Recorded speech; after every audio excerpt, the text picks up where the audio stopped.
Beverly, Yes. what's next? What do you want? I guess I think I just want a home, natural surroundings, the hill country. But some things already manifested that I didn't even plan on. Got laid off, but got a better job. And it's Imagine it's that. wonderful. I'm getting paid more. It's in the gorgeous hills, you know, for 360. So I've got this fabulous drive. And you're looking at what you want. Yes. Every day you're looking at what you want. Yeah. Fabulous. I was excited about that.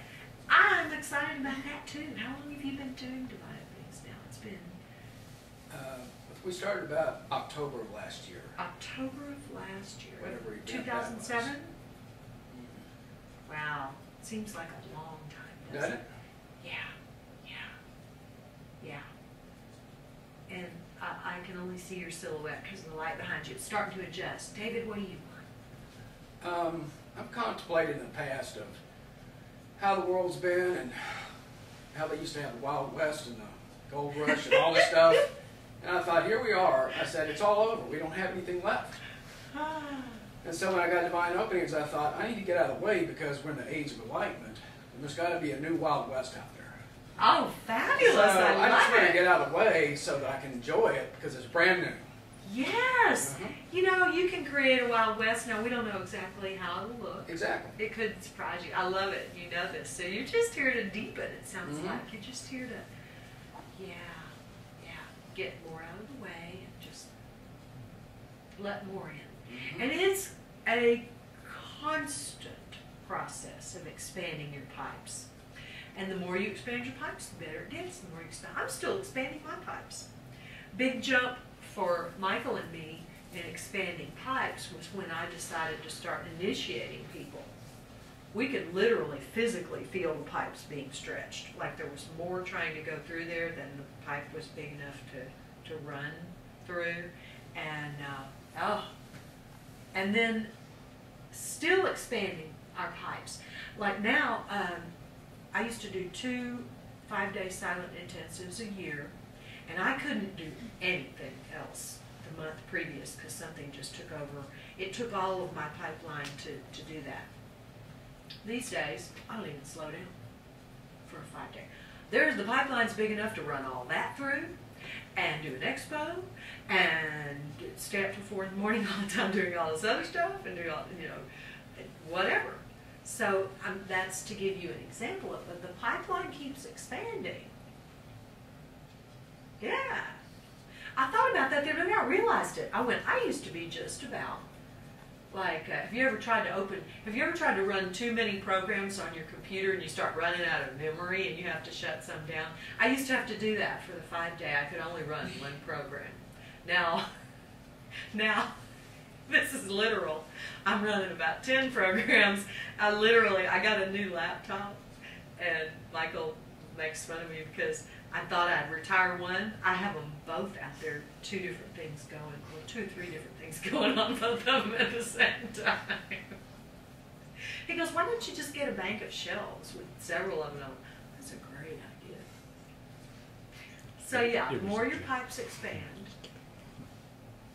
the more you can run. And he can't talk because he stays up on his till 4 in the morning too. He can't, yeah. We both are pretty engaged in what we do. Yeah, yes. So what do you want? What's your name? Mary. Mary. And I think a big thing for me, I read the book and I just kind of want to keep the momentum going, but a big thing for me is just getting out of my head, I think. Yeah, isn't that a trick? And Divine Openings does help. And a live Divine Opening will help a lot. And this one lady I'm thinking about and laughing about, she keeps writing me all this cool stuff that's happening. Right after her live Divine Opening, it was a 1-day, so we talked afterwards. And she goes, when will my thoughts come back? And I said, you're worried about it? And she goes, well, not really. But don't worry. They'll come back, but of a higher quality. Cleaner, clearer, crisper, more finely tuned. Yeah. Cool, wonderful. All right, James, what do you want? More trust, more clarity. Okay, trust in what? Trust in myself. Okay. I want to move here. I want to move here soon. I want to get to work, so I love painting. And so Yeah. I James want is that a to continue. muralist. Yeah, and canvas painter. Oh, canvas painter too. Yeah. Okay, I didn't know And I really want to do this film on child abuse. that. Okay. I really want to do it. I think about it every day. You don't want to do a film about no child abuse? Right. I know, and that's what I That's want a the trick, clarity. James. That's a trick. That's a trick. And that's the clarity that I want. I hear you. I hear you. I'll tell you a little quick story about that. I have thousands of them now. A lady in Lakey, Texas wrote me, oh, this has been the absolute most incredible thing. I'm 65 and I used to be a Jehovah's Witness. And now I'm free and the guilt is gone. And now my business is taken off and I started a humane society just by opening my mouth. And she was all, gung-ho and excited. Then a few months later, she wrote me back.